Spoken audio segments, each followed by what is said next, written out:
From the Channel Seed Studios, Nick Osen and Jake Brend talk all things Big 12. This is Firmly Entrenched, powered by Heartland Flags and Gifts. Every team, every sport, every flag, almost. Here's Nick and Jake on Iowa Everywhere.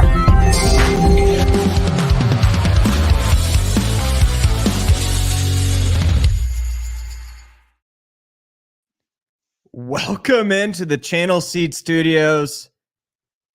It is the best week of the year, hands down. I'm Jake Brend, Local 5 Sports, joined as always by my friend Nick Osen.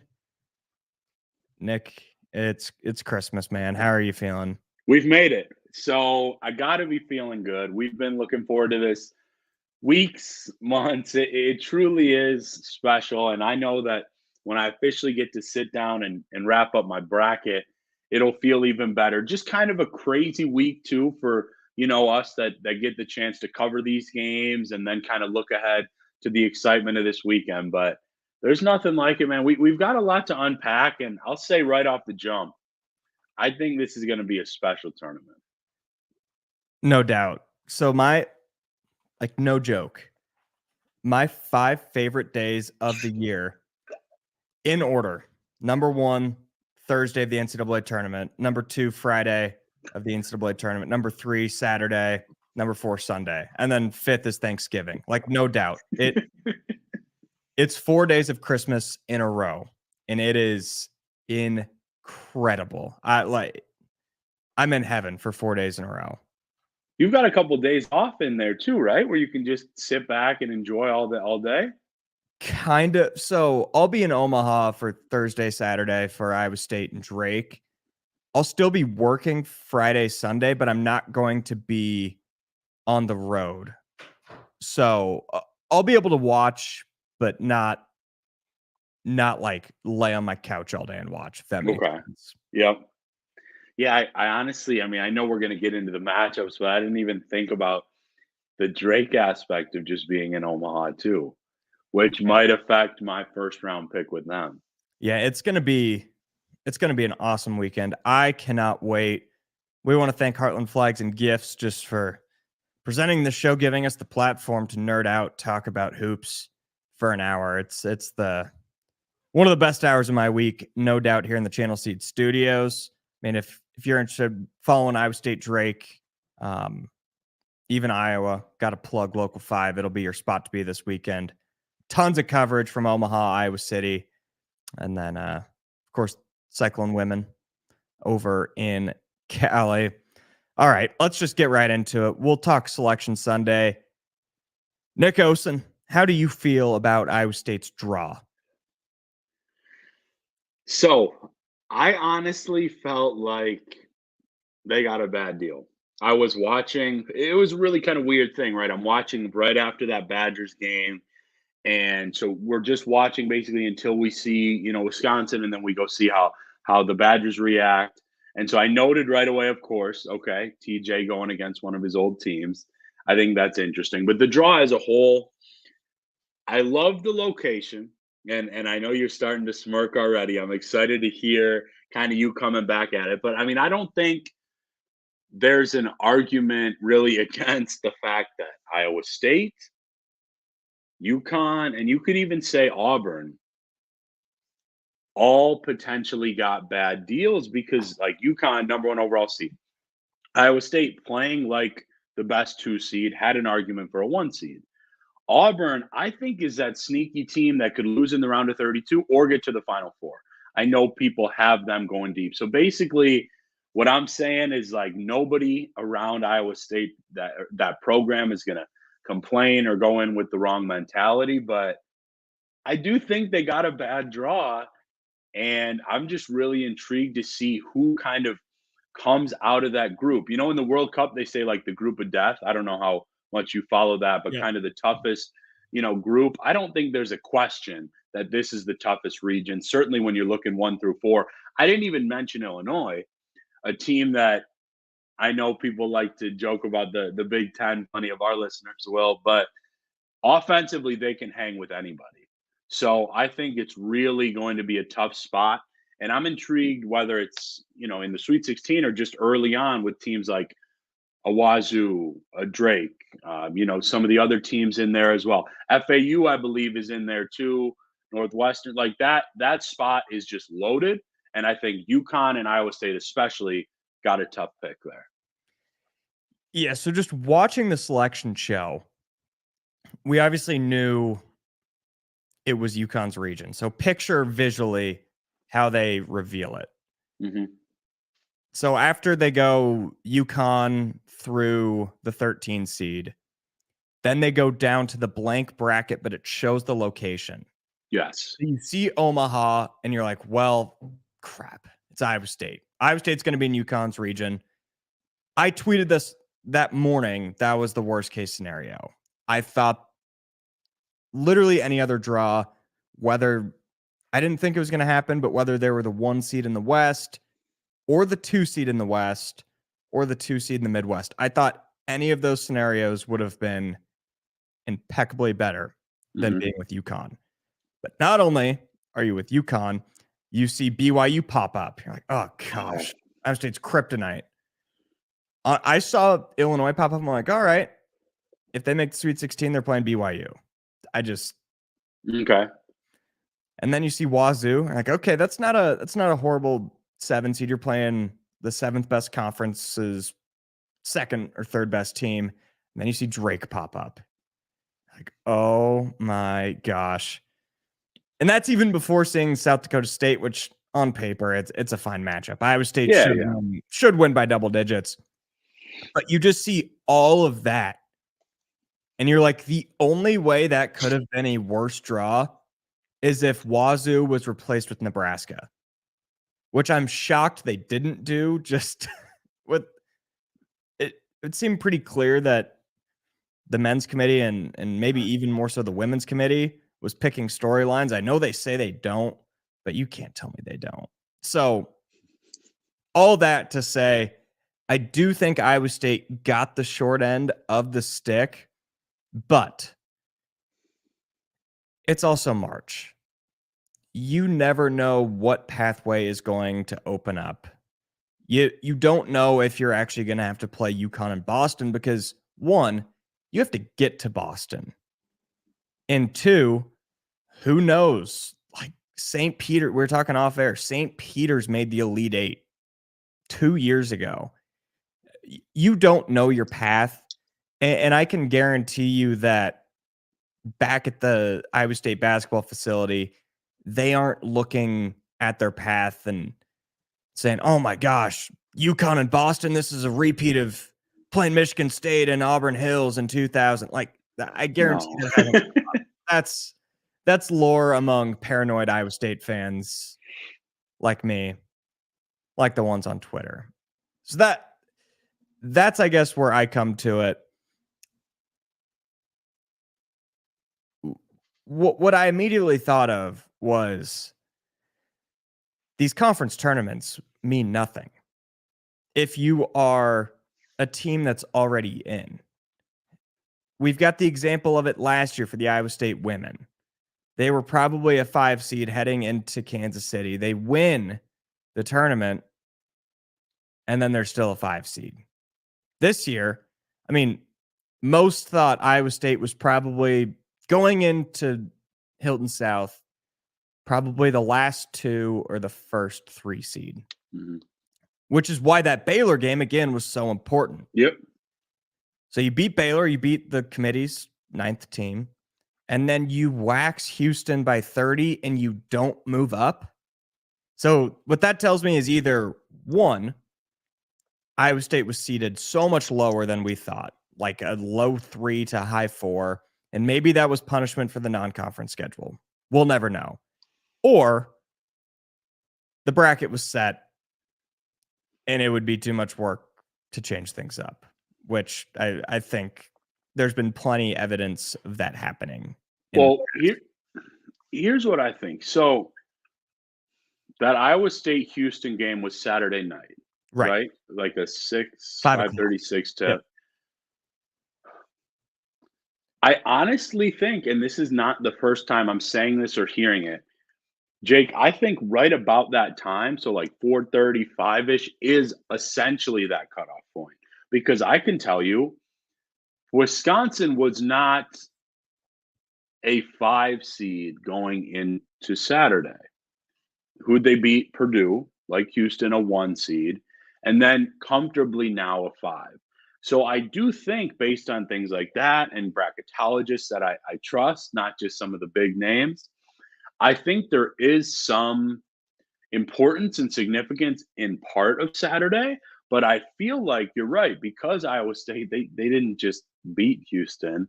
They didn't belong on the same floor the way the Cyclones played comparatively. I think that mid-afternoon, early evening is like the cutoff. I know for a fact, because there's a guy that's like keeping people posted, like fans and stuff on Twitter, that much of the work is done by Friday. So I do think that works against them. And from what I read, none of this is concrete because the committee's not sharing this stuff right now. But I do think maybe 10-15% of it was a little bit of the non-con, a little bit. I don't think that played a huge role though, And because like other teams, shouldn't. Like, yeah, it should play a small role, maybe as a tiebreaker.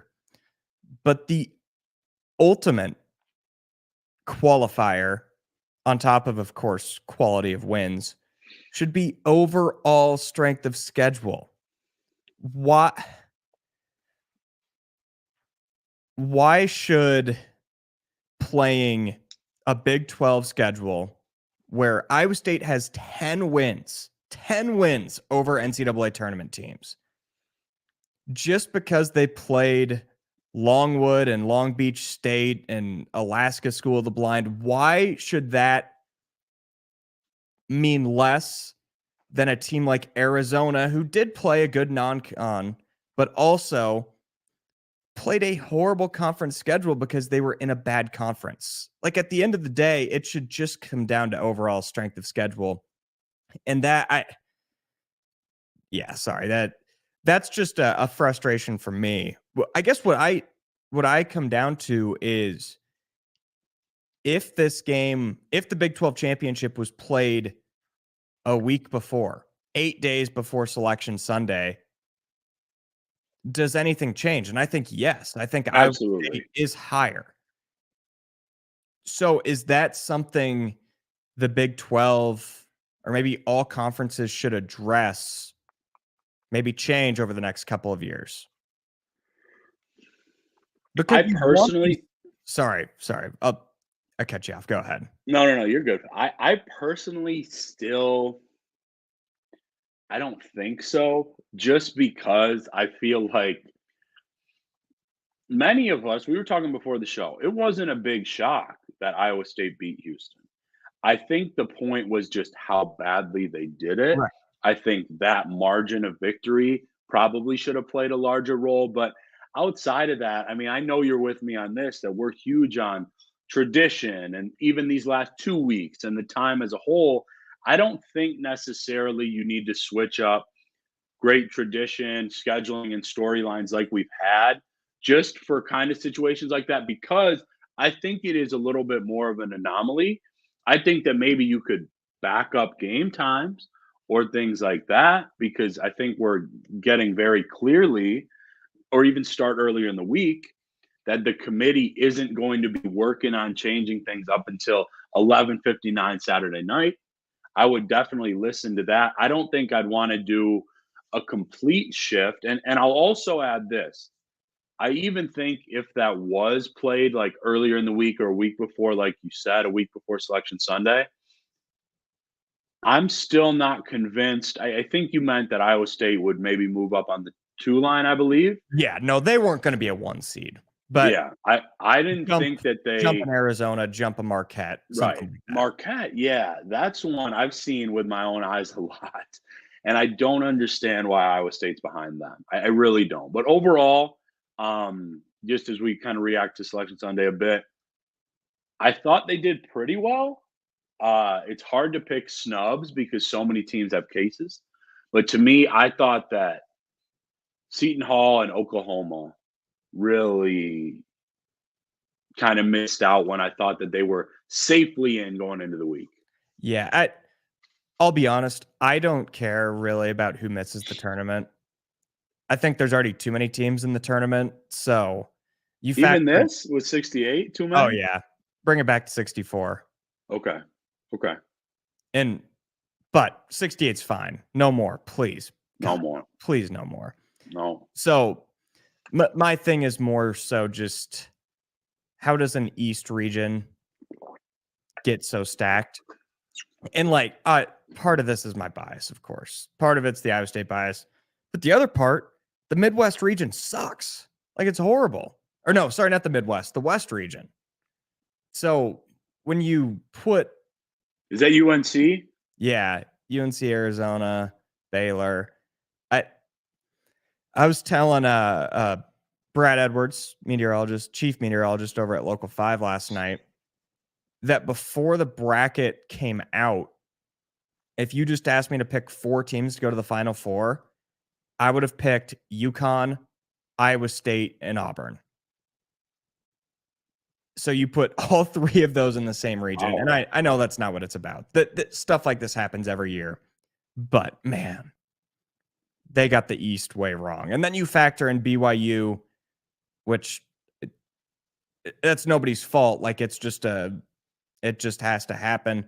They should have been A5. They were seated as A5, but because it didn't work out for them to not play on a Sunday, they get bumped back to 6. So that's just another, like Iowa State should never be playing BYU potentially in the Sweet 16, but that's just another kind of feather in that cap.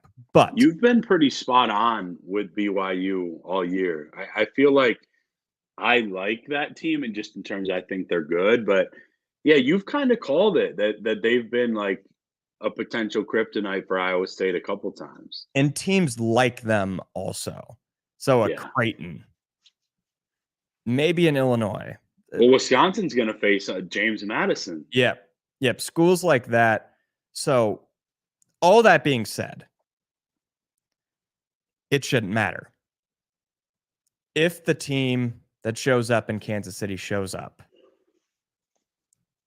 Iowa State will have a good 5-minute stretch of basketball away from playing in a Final Four.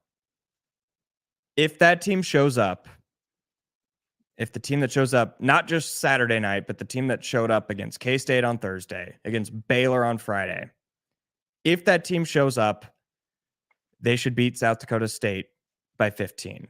They should beat Drake or Washington State by 8 to 10. They should beat Illinois, BYU, Morehead State, Duquesne. Should beat any of those teams, not comfortably, but they should beat them.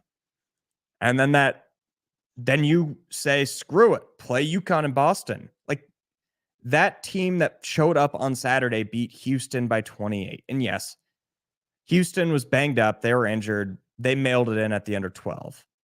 But you still got it to that point. They still got up 20 and made Houston quit. The draw, it's something for guys like us to talk about leading up to the tournament. But once that music sounds on Thursday morning and the tournament starts, none of that matters because it's just who wins. And seen a lot of Iowa State fans, me included, like complaining about the draw, making up excuses early on. But I can guarantee you that is not happening in Ames right now.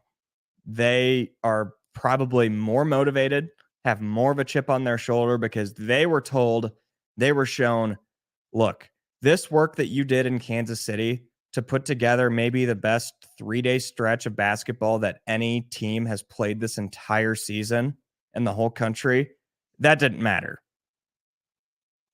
And that I know, I kind of know a little bit about how Coach Otzelberger motivates. I would imagine that is being screamed at them in practice.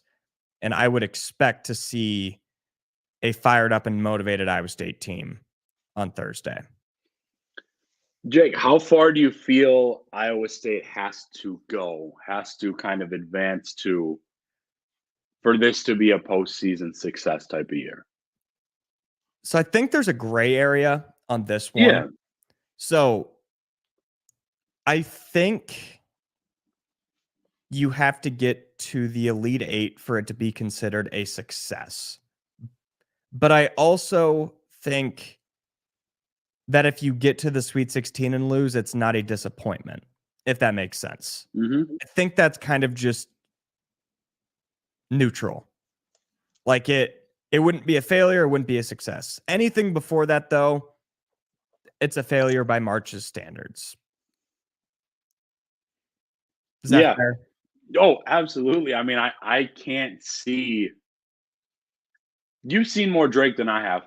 And again, I know that I'm talking past Washington State too, who has some incredible wins this year in conference, I will say, but I don't really see a scenario that Iowa State doesn't beat either of them. So it's a pretty clear path to the Sweet 16.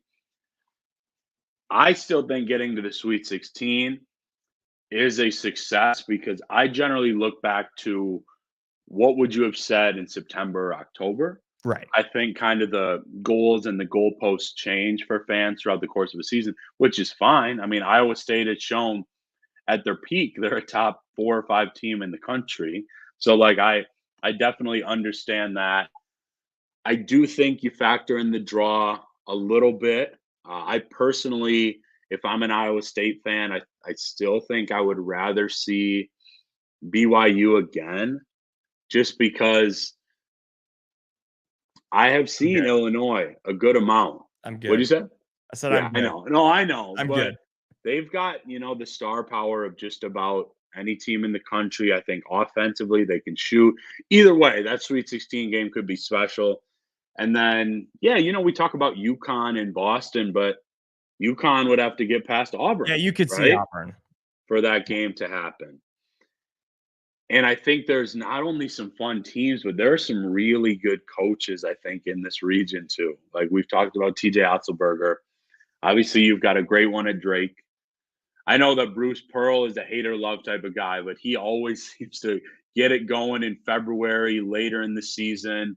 Obviously, Hurley's a national champion. So I think because I'm not covering the team like that anymore, just sheerly basketball enjoyment, I think that region is going to have a ton of eyes on it for fans.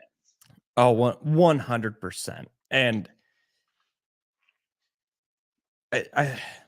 another, I guess, testament to Iowa State is there are a lot of teams in that region like, oh gosh, we've got to play Iowa State. And that is something that Iowa State fans should be reassured by, that, oh, right, they still do play this style that nobody wants to see in March. Mm-hmm. But the thing with SDSU is, I mean, they're coached by TJ Otzelberger's former assistant. They're coached by a former Iowa State guy. So that's not going to catch them off guard necessarily. Same thing with Drake. 35 minutes away from Hilton Coliseum. Darren DeVries has been watching Iowa State for a long time. He knows what's going on. I would imagine him and Otz are friends, both from the same coaching tree. But at the same time, it's something that is hard to prepare for unless you've seen it, unless you've felt it before. And the thing with Drake, the case for Drake pulling the upset and beating Iowa State is they very well could have the best player on the floor. I'm sure a lot of people would make that argument. I think it would be close between Tucker, Taman, Keyshawn Gilbert. I think all three of those are kind of on the same tier in college basketball. But DeVries can go for 35 any night. And that's a scary thing. I think Iowa State's defense is pretty well built to beat kind of I'm not calling them a one-man team, but the Iowa State defense is pretty good about taking out stars. So it's just a matter of if other guys, Attenwright, Connor Enright, Kevin Overton, guys like that are hitting shots, because Iowa State's kind of a pretty big advantage in the post. Darnell Brody's good, but they just don't have too much depth. Right. I like Brody, but they don't have a lot of guys down there. So again, if Iowa State plays a B- game, it should not matter. They should win over Drake. Yeah, I think Yeah, C plus, B minus type of game does advance them. I mean, I haven't seen as much Drake as I'd like to. Like I've followed them. I mentioned, to you guys before the show, I actually almost went to Drake coming out of high school. So, I've always just kind of been a little bit intrigued and obviously got some eyes on them while I was living in Iowa. But I just think storylines wise, there are a ton of them in that region. So many. Let's thank a couple sponsors, and then we'll continue to talk March Madness. Of course, we want to thank our presenting sponsor, Heartland Flags and Gifts. There's 68 teams in the tournament. You can get any of those flags at heartlandflags.com or in store at 3719 Southwest 9th Street in Des Moines. Free shipping anywhere in the U.S. Maybe you're an Iowa State fan feeling confident about a trip to Boston. You can just order yourself a flag straight to Boston if you want. It'll be ready for you there when you get there. They got new products constantly for every team and every sport and every flag. It is the best time of year. There's no better way to show your spirit. Also, of course, thanks to Steeple Ridge Bourbon. Man, if any Iowa State fans had a bottle of Steeple Ridge, I doubt that thing made it through the weekend. It was a party weekend down there in Kansas City. And let me tell you, this bottle of bourbon, it is so good. And I bet you could get this bottle, this one right here. Just one bottle of this, it's probably equivalent to what? 16, 20 glasses of bourbon on the rocks. This thing right here probably would cost you the equivalent of 1 or 2 drinks down at the Power and Light District in Kansas City. That right there, friends, is value. And then finally, this is going to lead us into our next segment. We're going to thank our friends at DRF Sportsbook in Iowa. Man, I love that app. They're probably going to be taking my money the next couple weeks, but you might be able to take money from them, especially using this 100% profit boost. It's on the site and app for the first 4 game on Wednesday, featuring Montana State and Grambling State. Montana State, the Bobcats. Do you know what mascot Grambling is? No, I could look it up real quick, though. Just guess. Aiden, guess? Or do you know it? Terrence Lewis. Oh, yeah. The Grambling State Terrence Lewis's. That guy committed back in the Wayne Morgan era. Is that right? Speaking of portal guys, actually, did you see Darlin Stone Dubar? Yeah. He's back in the portal. Bring him home. Mm-hmm. Bring him home. Dude, that guy had the best name ever. He's a senior, Hofstra, I believe. Yep. Junior, senior. But yeah, DRF Sportsbook. Go and get that boost on either side of the spread, whatever one you like. It's available up to the first 50 people to take it with a max wager of $50. So go and get it quick. Lay your side of Montana State and Grambling State on Wednesday night. All right, Osen. We talked our DRF Cinderellas last week. Unfortunately, neither made it into the NCAA tournament, but man, my Bonnies had a run. They did. Man, did they have a run. Wow, they had a run. I thought for sure they were going to get it done. Instead, it'll be the Duquesne Dukes. You chose Wake Forest, right? Yeah, not my best pick. I mean, that Wake Forest Pitt game kind of felt like a play-in game, and it didn't even end up mattering. Neither of them were going to make it unless they won a couple more games. So this week, it's a new field. Who is your Cinderella? I had a little bit of trouble with it this year, but yeah, I'm not going to say that team just because I don't want to upset Iowa State fans. I don't really think there's going to be one in the general sense, but a couple teams I like for early upsets that could maybe win that first game and maybe a second one that I'm considering picking. McNeese Who against Gonzaga. And this is a trendy one. I got to check the line again. And I don't see myself picking it, but just in case, Samford against Kansas. Yeah, I've got that too. Okay. KU is either losing to Samford or going to the Final Four. Like it's either just going to be like they're down 14 with 3 minutes to go. Bill Self is like, I'm going home. I'm getting a technical, getting ejected. Or it's going to be his best coaching job ever. There's not going to be an in-between. So I like that pick. Mine is obvious. I've got my Cinderella going far. Yeah, I know you do. They shouldn't even be a Cinderella. It's New Mexico, the Lobos. They are so underseeded by most bracketologists. They were either a 7, 8, or 9, and they ended up an 11 seed. I love New Mexico the next week, and they're playing a completely overseeded team. Clemson, most bracketologists had them on that 8 or 9 line. So we're pretty much getting an 8-9 game on the 6-11 line. If you love a Cinderella, go and follow them game by game. Futures on DRF Sportsbook, Iowa, either on the app or online. Before we get to maybe our general Final Four NCAA tournament discussions, do you have anything else you want to touch on with Iowa State? Any other questions?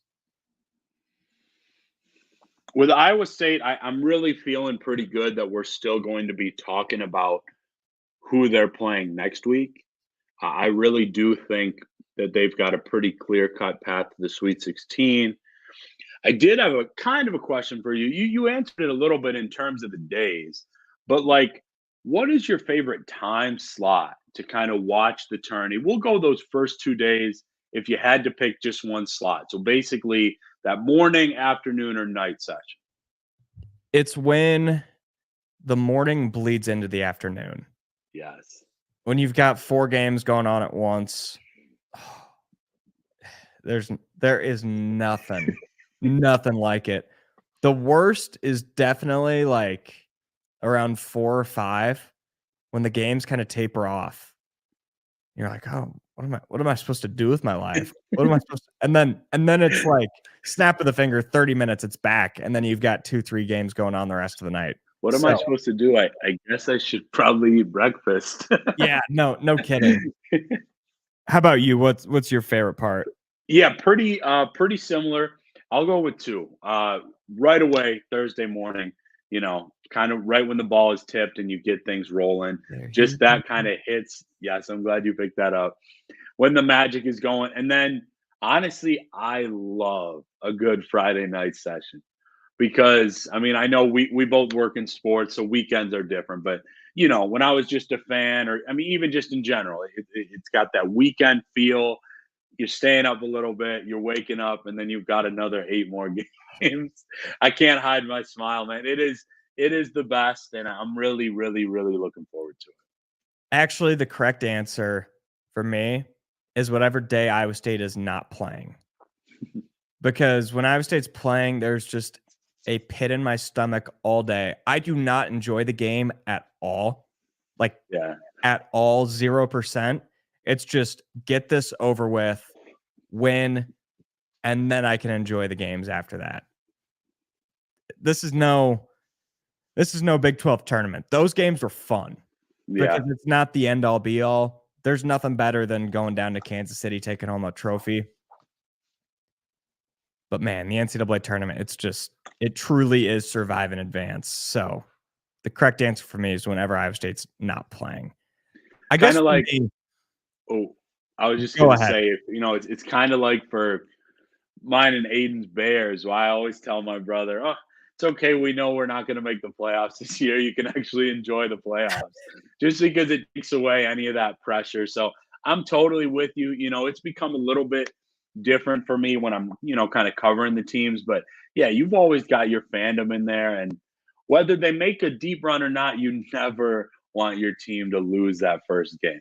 Oh, 100%. So I guess we haven't talked much just about what specifically needs to go right for Iowa State. We talked about like if the team that shows up in Kansas City does blah blah blah. I think the key is, one, the key to making it out of the first weekend is just competent offense. The offense is competent, they will win no matter what. What you have to avoid is a game like Pitt last year, any of those kind of February games this year, last year, the year before that. Just if you're struggling to hit 50, if you're like we've seen, they can survive 1-3. They made 1-3 against K-State, won by 19. It's just if you're not pairing elite defense, elite ball movement with that, they could get in trouble. I think past that, I tweeted it on Saturday night. Milan Momcilovic is the difference between a Sweet 16 and a Final Four. When he is hitting threes like that one in transition, like the one where he looked like he lost the ball, spun, turnaround, dagger in the corner. When he is hitting shots like that, it raises Iowa State's ceiling to one of the best teams in the country to the best team in the country. And that is not hyperbolic. We saw it on Saturday night, what that can do. And then, of course, I just think Keyshawn Gilbert playing what would be the right term? It's a total oxymoron, but when he is recklessly under control and when he's the best player on the floor, like he was in Kansas City, Iowa State is at a whole nother level.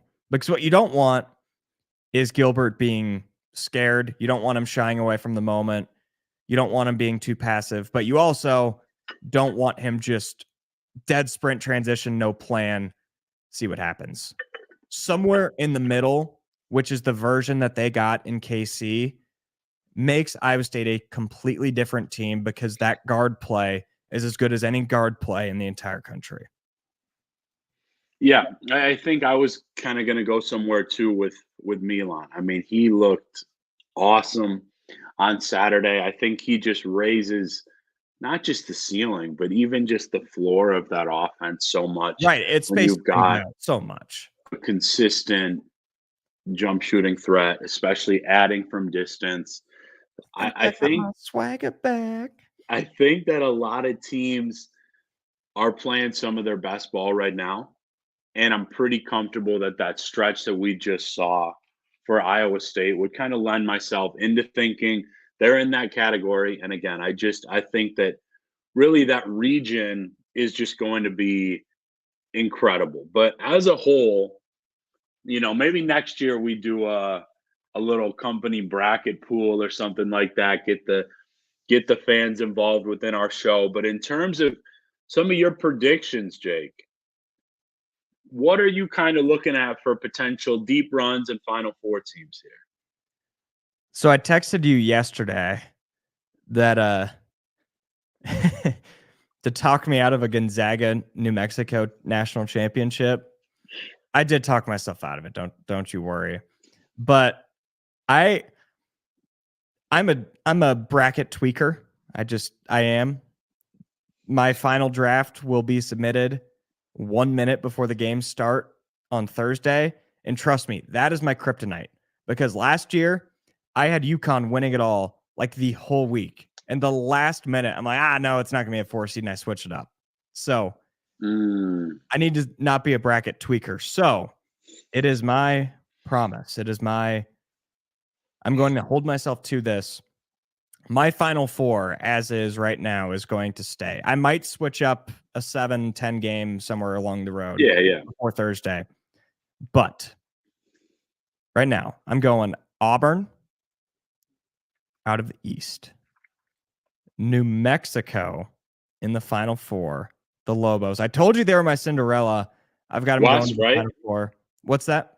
Out of the West? They're the West. Let me pull up my actual bracket app. And then I've got Houston coming out of the South and Creighton coming out of the Midwest. Thoughts? Dude, Questions, concerns? No concerns. No concerns. I have an 11 comment. seed.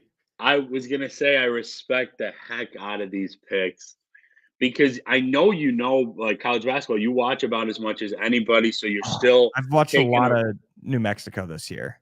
a risk here and there. I mean, dude, you're talking me into it a little bit because I've only seen them play 2 games. One, they lost a late night showdown against San Diego State, and then a recent game. I'm curious. I guess this is going to kind of give away something here before I get into mine, but what are your thoughts on a team like Tennessee? You've got them losing to Creighton, it looks like. Let's go and look. I've got them losing to St. Peter's. No, I'm kidding. I'm joking. Okay, I was like, no. I actually have them falling. So like I said, this is open to change because if Colorado State beats Virginia, I've got them in the Sweet 16. But if Virginia wins that game, I might even have Texas in the Sweet 16. I don't buy Texas. I don't love these teams that are so reliant on one player. And then the Rick Barnes troubles in March are well noted. So you don't buy Tennessee? I do not buy Tennessee. Okay. I didn't know if you said Texas, but I get what you were saying. Okay. Dang. All right.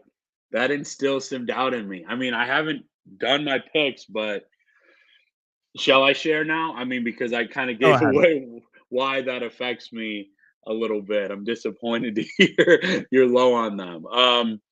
From the, what would this be? The East? Yeah, the East region. I've got UConn. I think we went in a little bit different order. South, even though the badges are there, I've got Houston right with you.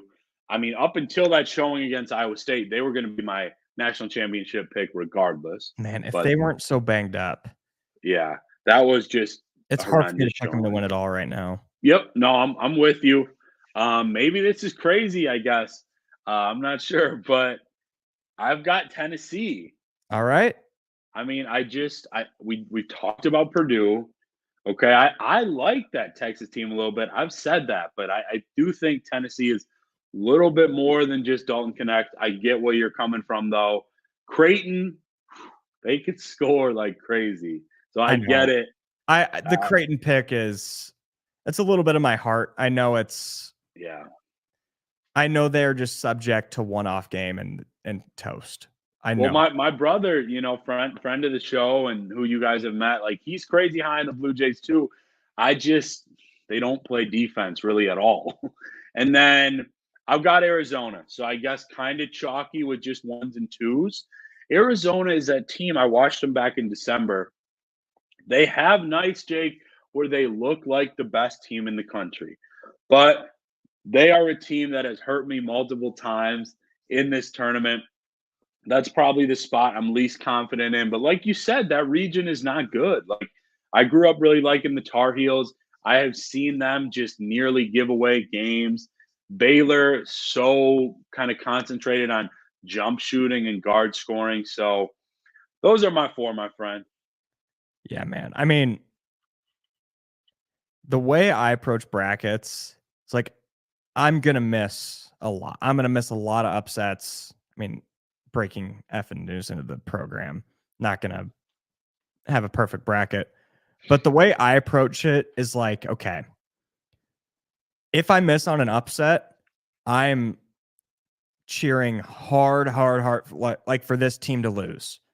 Like if I've got Mississippi State beating North Carolina like I do, even if that doesn't happen, it's like, okay, I need South Carolina to lose in the Sweet 16 because other people will have North Carolina going far. That's kind of how I approach it. And I mean, I don't care. If my bracket is toast, if my bracket's toast after 2 hours, I don't care. I'm watching every game anyways. I know there's some people that are like, I'm not watching. Get a life, pal. That's my take. Yeah, no, I mean, dude, I'll admit this. I do take it way too seriously. Like, but it's never gotten to that point. Like I'm at the point where I'm constantly checking, where I stand in the tournament challenge, that type of thing. But I don't think you can love the tournament or love basketball if like after that you're done watching. You know what I mean? Because it's the best. So you've got Mississippi State. Okay, you got Mississippi State beating Michigan State then? Yeah. Okay. That's the first game, man. And that's going to be a game that's going to knock out a ton of people. It should be a playing game. They both should be 11 seeds. No, they are sincerely, they're both overseeded for sure. Michigan State, it was like a couple good neutral wins, obviously the streak and Izzo. I do think they belonged in, but certainly not like comfortably 8-9. They were just over like Seton and Oklahoma to me, Providence. Mississippi State is interesting. I could see if they win that first game, getting the Sweet 16. I personally think they lose right away, though. I just trust Izzo and those guards a little bit more. Yeah, my thing with the bracket, the worst bracket I ever filled out, again, I'm the bracket of integrity, so one bracket a year. Mm-hmm. The worst one I ever filled out won every group I was in, and it was only because I chose the national championship right. Okay. That's it. I had, if I remember correctly, I had one Elite Eight team correct. And it was Kansas, and I had Kansas winning it all. So I got so many points from the national championship that I won. So I'm like, okay, whatever. Well, it's so weighted towards the Final Four championship. I'm just going to enjoy the games. Aiden, before we get out of here, do you have yourself a Final Four? My picks are pretty similar to Osen's. So let's hear them. UConn, Houston. I'm still a believer that it's those two and it's everyone else. Okay. That's how I've kind of been for like the last month and a half. Hasn't really changed for me. And then I do have Arizona, so that pick is also the same. Wow. But then I got Creighton. Kiss of death. I think I don't know. I think McDermott's got it this year. They're fine, dude. What they made it to Elite Eight last year, right? Yeah, lost to SDSU. Yeah. So I still think they're gonna get Sweet 16. I think if I don't see Tennessee losing to Texas, like you mentioned, Jay. I don't see that. So I think Creighton, Tennessee. Oh yeah. Oh nice. Storylines, like you said. I think Creighton, Tennessee could be a top 3 game of the entire tournament. Ooh. Just completely opposite kind of skill sets, personnel, like gameplay. Man, I told you I was a little tired this morning. You guys got me rolling. I'm pumped.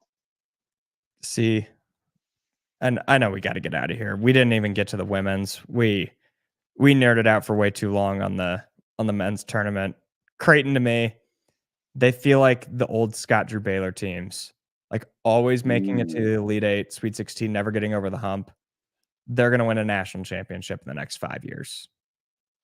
Put it in Sharpie. Yeah, McDermott did sign that extension. Put it in red pen. It's happening. Okay. It's happening. It might happen this year. This is a year where I think we're going to get another really weird Final Four. I'd love it. It's just more fun. We could have the Baylor Scheiman revenge game, national championship, South Dakota State, Creighton. Is that happening? No, that'd be a bad look. Bad look. Another McDermott coaching tree. All right. Yeah, no, it's getting pretty good over there too. 1 minute on Iowa State women. How far do they make it? I've got them in the Final Four in my bracket. Really? Yeah. Sweet 16. Yeah, I actually do think they're going to beat Stanford. Nobody wants to, like what we talked about the men, where like they see Iowa State in their tournament, nobody wants to see them. They're saying the same thing about Audi Crooks right now. It's wow. I hope to God that Maryland beats them because we do not want to see Audi Crooks. She's a matchup nightmare. But no, I'd agree with you. Sweet 16 is probably what I'd predict. I think they'll be good for one upset. But again, it's such a young team. There's so much. They're playing with so much house money right now. And that's a really good thing. But they're also going to earn those battle scars this year. They already have. And it is going to pay so many dividends in the next few years. That's my guarantee. If they win even one of these, man, I think it's a massive success. Right. No, even if they lose to Maryland, this season was a massive, massive success. That's my take on it. Aiden, you got anything else before we get out of here? Don't think so. Okay. Mixing a water this weekend. If you're taking work off Thursday, Friday, Looking at you, Cyclone Larry, Derek Kramer. You guys got it. All right. Thank you so much for joining us this week. We hope this was fun. Ooh, I like the new outro graphic. This has been Firmly Entrenched on Iowa Everywhere. Go and get that profit boost on DRF Sportsbook.